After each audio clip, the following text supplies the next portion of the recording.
వరమేరి తనయ ప్రబోధకా bishop Katuri ప్రభుదాసయ్యా.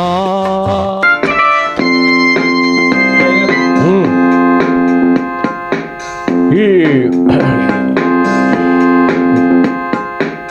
7-8 ఎపిసోడ్లు మనకి sponsor చేసిన వారు మరి కె. లూర్ది మేరీ గారు, బేబీ ప్రస్కా గారు, సౌమ్య కుమారి గారు, కాటూరి సందీప్ గారు, అలాగే రక్షింపబడినటువంటి విశ్వాసులు వీరందరూ కూడా ఈ 2 ఎపిసోడ్లకి 7-8 ఎపిసోడ్లకి మరి స్పాన్సర్ చేసి ఉన్నారు. ప్రభు వారిని దీవించునుగాక. మనం దైవ సందేశంలోకి వెళ్ళే ముందుగా మరో గీతం పాడుకొని ప్రభువుని గణపరచుదాం. యెహోవా పూరి పునాది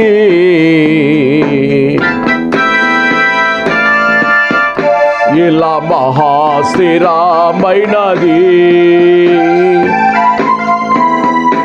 ఇలా మహాస్థిరమైనది.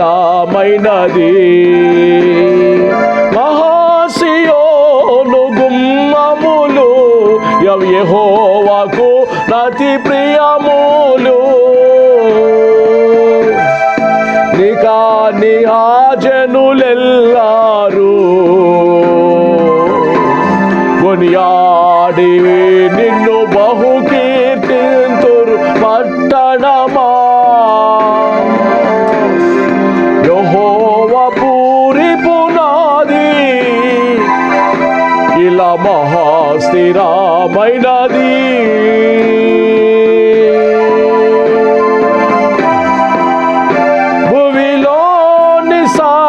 జనాంగములు తమ నామముల చటను రాయు.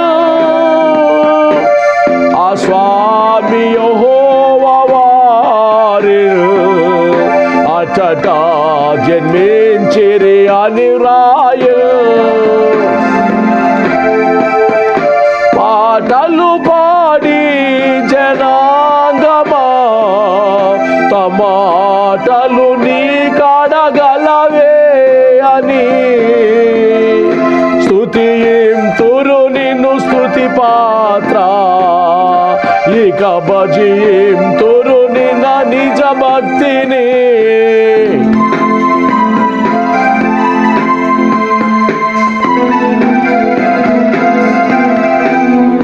యెహోవా పూరి పునాది ఇలా మహాస్థిరమైనది. ఇది క్రైస్తవ సంఘమే కడు శుభములనిస్తు స్థలమే. ఆధారభూతాలేసుని నిటగనుచు నతి ముదమున బొందుట నిజమే. జనక కుమారాత్మకుల్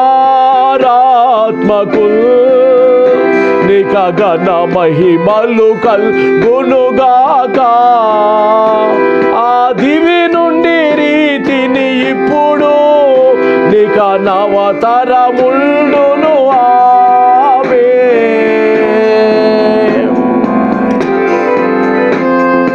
యెహోవా పూరి పునాది ఇలా మహాస్థిరమైనది.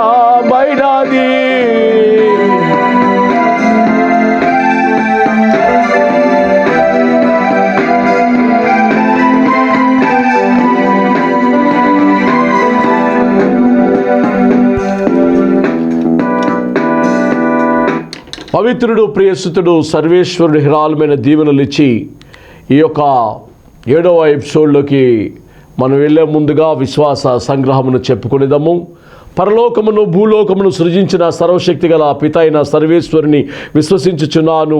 అతని యొక్క ఏకసుతుడును మన యొక్క ఏకనాథుడైన యేసుక్రీస్తును విశ్వసించుచున్నాను. ఇతడు పవిత్రాత్మ వలన గర్భమునై కన్యమర్యము నుండి పుట్టెను. ఫోన్స్ ఫిలాతుని అధికారమునకు లోనై పాటుబడి శిలువ మీద కొట్టబడి మరణము పొంది సమాధిలో ఉంచబడెను. పాతాళమునకు దిగి 3వ నాడు చనిపోయిన వారుల నుండి లేచెను. పరలోకమునకు ఎక్కి సర్వశక్తి గల పిత అయిన సర్వేశ్వరుని కుడి ప్రక్కన కూర్చుని ఉన్నాడు. అక్కడ నుండి జీవించు వారులకు చనిపోయిన వారులకును తీర్పు చేయుటకు వచ్చును, పవిత్రాత్మను విశ్వసించుచున్నాను, పరిశుద్ధ క్యాథలిక్ సభను, పునీతుల సంబంధ ప్రయోజనములను విశ్వసించుచున్నాను, శరీరం యొక్క ఉత్థానమును విశ్వసించుచున్నాను, పాపములు మన్నింపను విశ్వసించుచున్నాను, నిత్య జీవమును విశ్వసించుచున్నాను. ఆమేన్. దేవరవర ప్రసాదము చేత నిండిన మరియమ్మ వందనము. ఏలిన వారు మీతో ఉన్నారు, స్త్రీలలో ఆశ్రయించబడిన వారు మీరే, మీ గర్భఫలముకు యేసు ఆశ్రయించబడిన వారగునే. పరిశుద్ధ మరియమ్మ సర్వేశ్వరుని యొక్క మాత, పాపాత్ములైన మా కొరకు ఇప్పుడును మా మరణ సమయమునందును ప్రార్థించండి. ఆమేన్. మిక్కిలి ప్రియమైన దేవుని బిడ్డలారా, ఈరోజు మనం ఎపిసోడు వాక్యములోకి 7వ పరలోక పట్టణములో 12 యొక్క గుమ్మములు 12 రత్నములతో అలంకరించి ఉన్నాయని మనం చెప్పి ఉన్నాము. అందులో ఈరోజు 7వ రాయి క్రిసోలైట్ రాయిని గురించి మనం వింటూ ఉన్నాం. అనగా ఇది పెరిడ్ అనే రత్నము, కిసోరెట్ అనేటువంటి బంగారు రాయిగా పేరు గడించింది అని కూడా చెప్పబడతా ఉంది. మనం ఈ ప్రకటన గ్రంథములో చదివినప్పుడు, ప్రకటన గ్రంథములో ఈ వాక్యములో మనకి తెలియజేయబడుతున్నటువంటి విధానాన్ని మనం చదువుతూ ఉన్నాం. ప్రకటన గ్రంథములో 7వ రాయిని గురించిన వాక్య వివరణ మనము ఈరోజు సందేశముగా మనము వింటూ ఉన్నాము. బైబిల్ ప్రకారం ప్రకటన గ్రంథం 21వ అధ్యాయంలో మనం చదివిన విధానాన్ని మనం చూసినప్పుడు అందులో 7వది సువర్ణ రత్నము అని చెప్పబడింది. ఈ యొక్క 7వ రాయి సువర్ణ రత్నాన్ని గురించి మనం వింటున్నాం. సార్చులోటియా, ఆ 7th సర్క్యులోటియా అనే విషయాన్ని గురించి, ఈ యొక్క సువర్ణ రత్నాన్ని గురించి మనం చదువుకుంటూ దేవుని వాక్యంలోకి వెళ్ళిపోతా ఉన్నాం. ప్రకటన అనేది ఎక్లీషియా అనేటువంటి పదము నుండి ప్రకటన అనేది వచ్చింది. ఈ ఎక్లీషియా అనే పదానికి కలిగినటువంటి అర్థాలు బైబిల్లో చాలా కనబడతా ఉన్నాయి. ఈ దర్శన గ్రంథములో యోహాను రాసినటువంటి దర్శన గ్రంథం ఈ ఎక్లీషియా మనం చూసినప్పుడు ఈ యొక్క వాక్యానుసారముగా దైవికమైనటువంటి విధానములో ఈ యొక్క స్టోన్ గురించి మనము వింటూ ఉన్నాం. క్రిసోలైట్ రాయిని గురించి మనం వింటూ ఉన్నాము.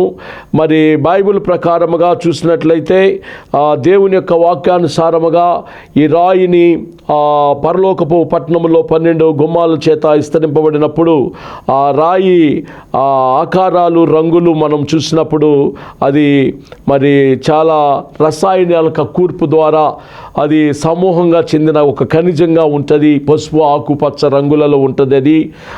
అది ఆ రాళ్ళు దాన్ని ధరించడంలో గల వ్యత్యాసాన్ని బైబిల్లో చెప్పబడతా ఉంది.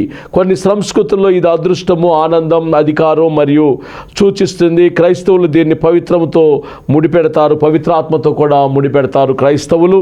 బైబిల్లో నూతన యెరూషలేము యొక్క 7వ పునాది రాయిగా దీన్ని పేర్కొన్నారు.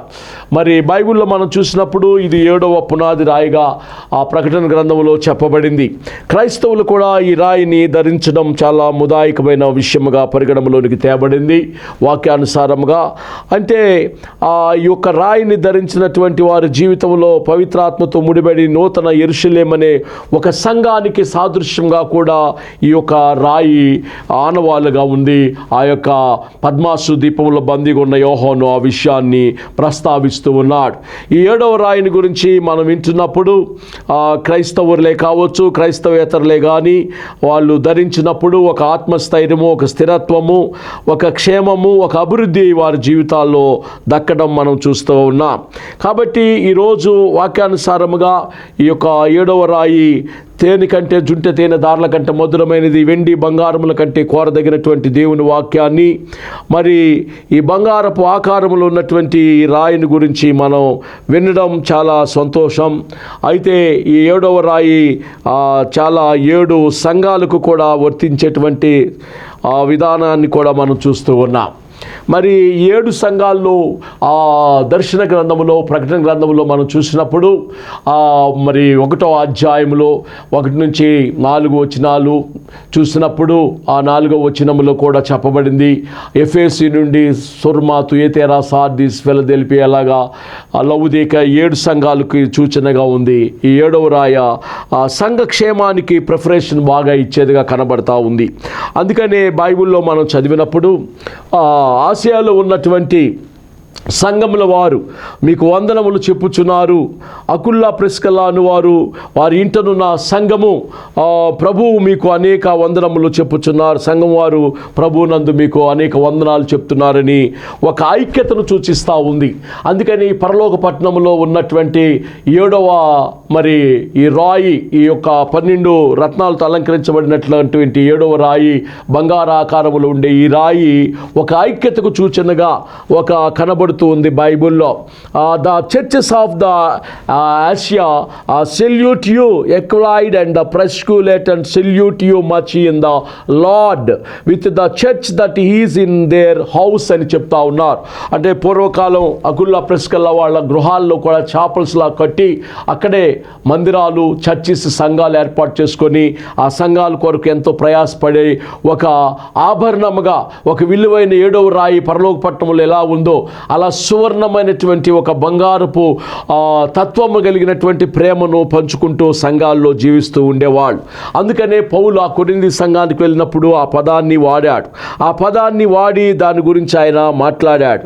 అంతేకాదు ఆయన అంటాడు, అపోస్తుల కార్యంలో మనం చూసినప్పుడు యోహాను కూడా ఇదే విషయాన్ని పేతురు కూడా చెప్తా ఉన్నాడు. అపోస్తుల కార్యంలో మనం చదివినప్పుడు పౌలు శీలను ఏర్పరచుకున్న సహోదరుల చేత ప్రభు కృపకు అప్పగింపబడిన వారై బయలుదేరినప్పుడు వారు తీవ్రమైన వాదనతో కలిగినప్పుడు వారు వేరైపోయినప్పుడు బర్నబా వారు వెంట పెట్టుకొని వాడేకి కుప్రాకు వెళ్ళాడు. అక్కడ ఆ సంఘము దగ్గర కుప్రాలో మరి చూసినప్పుడు మరి సంఘములను స్థిరపరచుచు సిరియా, కిలియా దేశముల ద్వారా సంచారం చేయుచుండెను. అంటే ఈ రాయిని ధరించిన వారు స్థిరత్వాన్ని కలిగి ఉంటారు, సంఘాలు కూడా స్థిరపడి ఉంటాయి అనేది ఒక పెద్ద క్లారిఫికేషన్గా కనబడతా ఉంది. And he wanted through Syria and the Kilialia and confining the churches అనే విషయాన్ని ఆయన బయలుచేస్తూ ఉన్నాడు.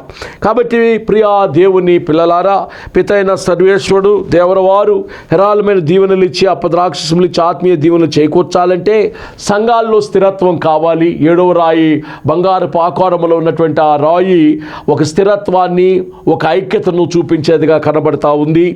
ఆ ఐక్యతకు గుర్తుగా పౌలు మరి ఆ యొక్క రోమా పట్టణానికి వెళ్ళినప్పుడు రోమిల సంఘంతో మాట్లాడుతూ వచ్చాడు. ఆయన salute one another with the holy kiss the churches of Christ salute for you అంటాడు. రోమా 16:16లో ఈ మాట మనం చాలాసార్లు చదువుతాం. చాలా డినామినేషన్లు చెప్పుకొని చదువుకుని దాని మీద వ్యాపార శైలిలో బ్రతుకుతారు. కానీ ఇది ఈ యొక్క 7వ రాయి పెట్టిన వారికి ఆ ఇశ్రాయేలీలో ఐక్యత ఉంది, ఆ నమ్రత ఉంది, దైవికత ఉన్నదని చెప్పడానికి ఒక సవాలు యోహాను చెరసాల్లో ఉన్నప్పుడు చెప్పాడు. ఆయన వచ్చిన యేసు మెస్సయ్యేనా, ఆ మెస్సయ్యని నేను చూశాను కదా, నాకు సంతోషమని చెరసాల్లో ఉన్నప్పుడు ఈ 7వ రాయ ఆ చెరసాల గోడల్లో ఈ యొక్క యోహాను గారు కూడా కనపడింది అని ఒక నానుడు ఉంది.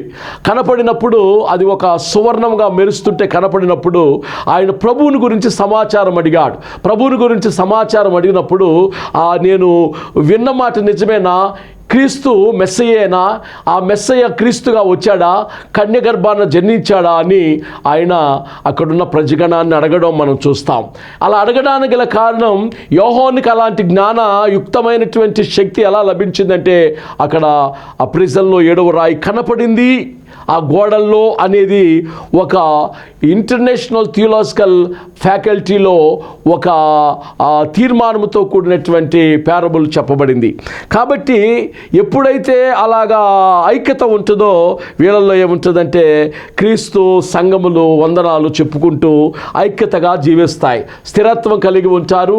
రెండవది ఐక్యత కలిగి ఉంటాడు. పవిత్రమైన ముద్దు పెట్టుకొని ఒకరికొకడు వందనములు చేయుడి, క్రీస్తు సంఘములన్నీ మీకు వందనములు చెప్పుచున్నవి అంటాడు. మరి వందనాలు చెప్పడం అంటే అసాధారణమైనటువంటి విషయం కాదు. ఈ రోజుల్లో క్రైస్తవ్యం ఇంకా చౌకబారుగా మారిపోతానికి గల కారణం ఏంటంటే ఐక్యత లేకపోవడం. మా డినామినేషన్ గొప్ప, మా సంఘం గొప్ప అని సంకల్పం జరుచుకోవటం, చౌకబారుతనముగా చాప కింద నీళ్లులాగా బ్రతకడం. కాబట్టి ఇక్కడ అట్లా కాదు. ఆ స్టోన్ ధరించిన వారిలో ఐక్యత ఎక్కువగా పెళ్లిబిగుతూ ఉంది, ఆధ్యాత్మికత ఎక్కువగా పెళ్లిబిగుతూ ఉంది. ఒకే యూనివర్సిటీలో అందరూ ఒకే తాటి మీద పనిచేయడం ప్రారంభించారు. క్రైస్తవులను శ్రమ పెట్టినటువంటి, హింస పెట్టినటువంటి దేశాలు భూమి మీద నిలవలేదని ఒక సవాలును పంపడం కోసం ఈ 7వ రాయి కూడా అనేక ప్రదేశాల్లో అనేక అపోస్తులకు, ప్రవక్తలకు సూచనప్రాయంగా సమిధిగా నిలిచింది అని చెప్పడంలో ఏమాత్రము సందేహము లేదు.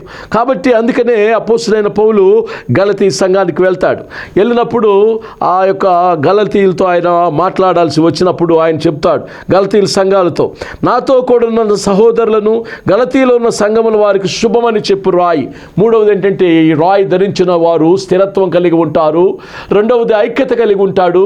మూడవది ఏంటంటే శుభ సమాచారాలు జారవేస్తారు. చూడండి, యేసు ప్రభు వారు పుట్టినప్పుడు ఆ తూర్పు దేశపు జ్ఞానులు 7వ రాయి బంగారు ఆకారంలో ఉన్న బంగారాన్నే తీసుకొచ్చారు. బంగారము, బోళము, సాంబ్రాణి ప్రభువుకి అర్పించారు.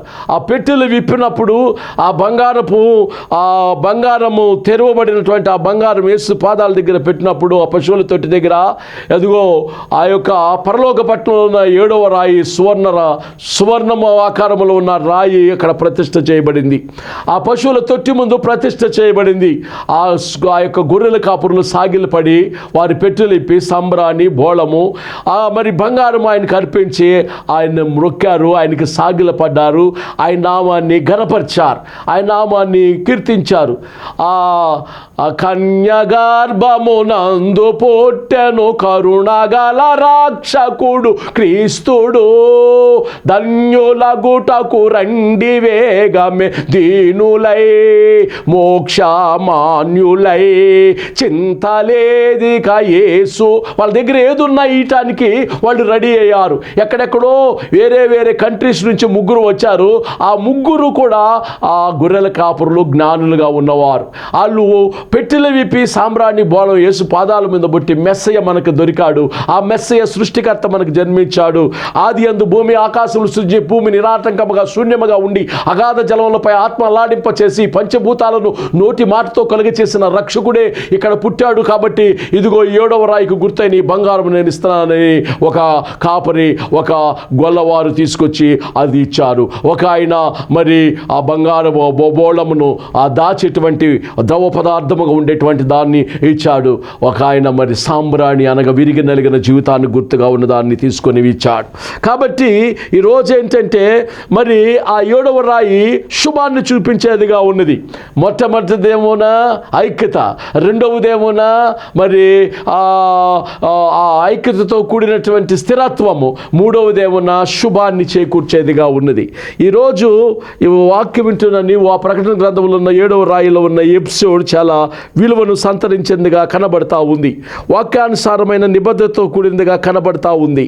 అందుకని బైబిల్ గ్రంథంలో ఫిలిప్పీలకు రాసిన పత్రికలో 3వ అధ్యాయం 6వ వచనములో అంటాడు. ఆ 6వ వచనం మనం చదివినప్పుడు, ఆసక్తి విషయమందు సంఘమును హింసించువాడైన ధర్మశాస్త్రం వల్ల నీతి విషయమై అన్యుడనై ఉంటిని, అయినను నీవేవి నాకు లాభకరములై ఉండెనో వాటిని క్రీస్తు నిమిత్తము నష్టముగా ఎంచుకున్నానని పౌలు చెప్తా ఉన్నాడు. యూదామత ప్రవీణుడు, బంగారము వెండి కంటే గొప్ప దేవుడు క్రీస్తు ప్రభు ఆయనకు దొరికినప్పుడు ఆసక్తి విషయమందు హింసించువాడైన ధర్మశాస్త్రమునందు హింసకు గురి చేసి క్రీస్తు బోధకులను ఎంతో మరి శ్రమటోర్చి అనేక మందిని కూడా చిత్రహింసలు చేసి ఆ నరమేధం సృష్టించిన సౌలు పౌలుగా మారి ఇప్పుడు ఆయన అదిగో క్రీస్తు నిమిత్తం సమస్తం నష్టముగా ఎంచుకొని ఆయన ఏం చేస్తున్నాడంటే ఆసక్తి విషయమందు సంఘమునందు హింసించిన వాడైన ధర్మశాస్త్రం వల్ల నీతి విషయమై అన్యుడనై ఉంటిని, ఇప్పుడు నేను క్రైస్తవుడనయ్యాను, క్రీస్తు నిమిత్తం సమస్తము నష్టముగా ఎంచుకున్నాక ఇప్పుడు యోధామత ప్రవీణ్ణి కాదు, నేను క్రైస్తవుడిని. క్రైస్తవుడు అనగా 1 సంవత్సరం కాలం పాటు సంఘములో ఉండి సంఘములో పరిచర్య చేసినప్పుడు అంతికైలోని మొదటి శిష్యులు క్రైస్తవులుగా పిలువబడ్డారు. వెండి బంగారముల కంటే వెలుగు కలిగినటువంటి వాక్యమును కలిగిన నీవు ఆ 7వ రాజు సువర్ణముకు గుర్తుగా ఉన్నటువంటి ఆ 7వ రాయి నీ జీవితాల్లో ఉండాలి అంటే నువ్వు ముందు క్రైస్తవుడుగా సర్టిఫికెట్ కలిగి దేవుని సేవ చేయాలి. క్రైస్తవుడని పెట్టుకోవడానికి చెప్పుకోవడానికే మన వాళ్ళు చాలా సంకోచిస్తారు. అసలు క్రైస్తవుడు కాకుండా సర్టిఫికెట్ లేకుండా హోలీ కమ్యూన్ ఎలా ఇస్తావు, బాప్తీసాలు ఎలా ఇస్తావు, ఆల్టర్ ఎక్కి ఎలాగ నువ్వు ప్రబోధిస్తావు, నీ అంతరాత్మ తెలియచేయటం లేదా అన్నప్పుడు వాళ్ళు వాత వేయబడిన మనసాక్షిలో ఉన్నారు అని చెప్పడానికి ఇదొక గొడ్డల పేటుగా నిలబడి పౌలు వారు చెప్తున్నాడు, అయ్యా నేను ఇంకా అన్యుడిగానే ఉన్నానయ్యా.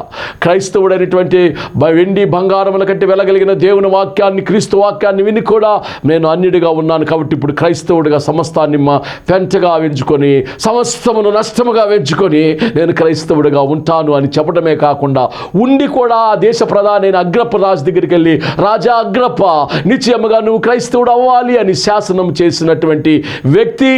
ఆ యొక్క 7వ రాయి బంగారముతో కూడిన రాయి అతన్ని దర్శించినప్పుడు రాజు సముఖముకి వెళ్ళి అగ్రప్ప రాజు దగ్గర ఈ మాట చెప్పాడు అపోస్తుడైనటువంటి పౌలు. అప్పుడు ఆ అగ్రప్ప రాజు అంటాడు, ఇంత సులభముగా నీవు నన్ను క్రైస్తవుడు చేయుచుంటివా పౌలా అని క్వశ్చన్ వేస్తాడు. వేసినప్పుడు ఆయన అంటాడు, సులభముగాను దుర్లభముగాను రాజా నిశ్చయముగా నీవు క్రైస్తవుడు అవ్వాలి, నా దేశము నా ప్రజలంతా సుభిక్షముగా ఉండాలి అని ప్రాధేయపడ్డాడు, అప్పీల్ చేశాడు. అతను ఒక గొప్ప విధానాన్ని ఆ 7వ రాయ సాదృశ్యముగా ఉన్నటువంటి ఆ బంగారపు రాయ ప్రతిష్టతను అక్కడ కనపరిచిన వ్యక్తిగా కూడా కనబడతా ఉన్నాడు. ఈరోజు 7వ రాయిని గురించి మనం వింటూ ఉన్నాం. బైబిల్ వాక్యానుసారముగా 7వ రాయి సువర్ణముగా ఉందని, దానివల్ల స్థిరత్వం ఉంటుందని, దానివల్ల శుభములు జరుగుతాయని బైబిల్ ప్రకారముగా మనం విన్నాం. వాక్యానుసారంగా మనం వింటూ ఉన్నాం. చాలా మంచిది. అపోస్తుడైనటువంటి పౌలు హెబ్రీ సంఘానికి వెళ్ళాడు. వెళ్ళినప్పుడు హెబ్రీ సంఘంతో చెప్తున్నాడు. 2వ అధ్యాయం 12వ వచనములో హెబ్రీలకు రాసిన పత్రికలో ఆయన అంటున్నాడు, నీ నామమును నా సహోదరులకు ప్రచురపరుతును, సమాజము మధ్యలో లేక సంఘము మధ్యలో నీ కీర్తిని గానము చేతును అంటాడు. దేవుని కీర్తిని గానం చేసే వ్యక్తి ఆ 7వ రాయిని కలిగి ఉన్న వ్యక్తితో సమానం. దేవుని యొక్క కీర్తిని గానం చేసే వ్యక్తి, and Syrian I will declare their name unto my brethren in the midst of the church will I sing praise unto those. నేను ఎక్కడ 1989 డిసెంబర్ 14 నాగిటి మీద చెయ్యి వేసి దేవుని సేవకు వచ్చా. ఆ రోజు నుంచి ఈ రోజు వరకు ఎక్కడ పడితే అక్కడ కీర్తన పాడమన్నా ఏది చెప్పమన్నా సిగ్గుపడ్డా నేను. ఎందుకంటే నేను క్రైస్తవుని, ఐ బీయింగ్ ఎ క్రిస్టియన్. ఎందుకంటే దేవుల్లో అనేకైన అర్హతలు ఈ లోక సంబంధంగా అన్ని ప్రభు ఇచ్చాడు. ఇచ్చినాక 7వ రాయిని కలిగి ఉన్నా నేననే ఒక ఆత్మస్థైర్యం నాకుంది. పేతురుని అన్నాడు, ప్రభు నీవు బండ పేతురు, నీవు రాయివి, ఈ సంఘము నీ ముందు నిలవచాలదు, ఇదిగో నీ బండ మీద నా సంఘాన్ని కడతా, పాతాళ లోకములు దాని ముందు నిలవు అని చెప్పి ఆ సంఘపు తాళతోళ్ళని ఆ పేతురికి ఇచ్చినట్టుగా ప్రభువారు కొన్ని ఆ సూచనలు మానవులకి చేస్తారు. చేసినప్పుడే క్రైస్తవుడని చెప్పుకోగలుగుతాడు, ఆనందంగా జీవిస్తాడు. అందుకని నీ నామమును నా సహోదరుల ప్రచురపరుతును, సమాజముల మధ్య లేక సంఘముల మధ్య నీ కీర్తిని గానం చేస్తును, మరియు నేను నమ్ముకొని ఇదిగో నేను దేవుడు నాకు ఇచ్చిన పిల్లలని అనేకుల కోసం నేను చెప్తాను అని హెబ్రీ సంఘంతో మాట్లాడుతూ ఉన్నాడు. మనమందరము దేవుని పిల్లలు, వీఆర్ చిల్డ్రన్ ఆఫ్ గాడ్. అలాంటి పరిస్థితిలో మనము ఆ 7వ రాయ సువర్ణము ఎలాగ ఉన్నదో అలాగ మనం సువర్ణముగా మార్చబడాలి. ఆధ్యాత్మిక స్థితి, ఆధ్యాత్మిక చింతన కలిగినటువంటి దైవభక్తిలో దేవుని ప్రణాళికలో మనం బ్రతకాలి. అలా బ్రతికినప్పుడు ప్రభుల వారు మనలను ఆశీర్వదిస్తాడు. దేవుని యొక్క ప్రణాళికలో, దేవుని యొక్క మహిమాన్వితమైన శక్తిలో, దేవుని యొక్క దీవెనకరమైన ఆశీర్వాదాలతో మనము నడిపించబడతాం. అందుకనే అపోస్తల కార్యం 11:26లో ఈ యొక్క 7వ రాయ సాదృశ్యంగా ఉన్న దీని గురించి ఇక్కడ చెప్తూ ఉన్నాడు కరాఖండిగా. వారు కలిసి 1 సంవత్సరం అంతయు సంఘములో ఉండి బహుజనములకును వాక్యము బోధించిరి. వెండి బంగారముల కంటే కోరదగిన విలువైన దేవుని వాక్యాన్ని వాళ్ళు బోధించిరి. మెట్టుకు మొదట అంత్యకైలో శిష్యులు క్రైస్తవులుగా పిలువబడిరి. And in those days came prophets from Jerusalem అంటూ అంతికయ ఈజ్ అవర్ వండర్ఫుల్. ఆ దినముల్లో ప్రవక్త యెరూషలేము నుండి అంతికయకు వచ్చినప్పుడు, and when he had founded him he brought him అంటూ అంతికయ. And it come to pass that a whole year they are assembled themselves with the church and targeted much people, and they are disciples. We are called Christians first in Antioch. క్రైస్తవుడు అంటే అంత సులభమైన విషయం కాదు. ఆయన 7వ రాయికి సాదృశ్యంగా ఉన్న వెండి బంగారముల కంటే కూడా కోరదగినటువంటి వ్యక్తులుగా కనబడుతూ ఉంటారు. కాబట్టి ఈరోజు వాక్య విధానములో నిన్న అంశాన్ని ఆ యొక్క పరలోక పట్టణంలో ఉన్న 12 ఆ రత్నాలతో అలంకరించబడినటువంటి ఆ రాయిని గురించి మనం చర్చ చేసుకున్నాం. అది సువర్ణముగా ఉన్నదని, అది ఒక స్థిరత్వాన్ని, ఒక శుభాన్ని మరియు ఒక ఐక్యతను, వీటన్నిటిని కూడా ఈ ఈటమే కాకుండా దేవునికి చాలా దగ్గరగా సమీపస్తులుగా చేయటమే కాకుండా దేవుని యొక్క రక్తంలో కడగబడిన పిల్లలుగా చేయడానికి ఆ 7వ రాయిని అక్కడ ఉపయోగించారు అనే వాస్తవిక సత్యాన్ని, వాస్తవిక విధానాన్ని ఈరోజు వాక్యానుసారంగా మనం తెలుసుకుంటూ ఉన్నాం. కాబట్టి ఈ వాక్య నివృత్తిలో ఇట్టి విధమైనటువంటి వాక్యాన్ని మనం గ్రహిస్తూ ఉన్నప్పుడు దేవుని ప్రణాళికలో దేవుని మహిమాన్వితమైన శక్తి చేత వెండి బంగారముల కంటే విలువైనటువంటి దేవుడు నీ జీవితాల్లో అద్భుతాలు చేయాలంటే, ఈ లక్షణాలు ఉండాలంటే సంఘ సంస్కరణలో నువ్వు పాల్గొవాలి. నిజమైనటువంటి క్రైస్తవుడని చెప్పుకోవడానికి వెనుక చేయక నిరంతరము దేవుని ప్రేమ ప్రణాళికలో నీవు జీవించే వ్యక్తిగా ఉండాలి. ఇది అలివిన్ ఖనిజాలను ఆ సమూహానికి చెందినటువంటి రాయిగా కూడా పరిగణనలోనికి తేబడింది ఈ సువర్ణం రాయి, 7వ రాయి.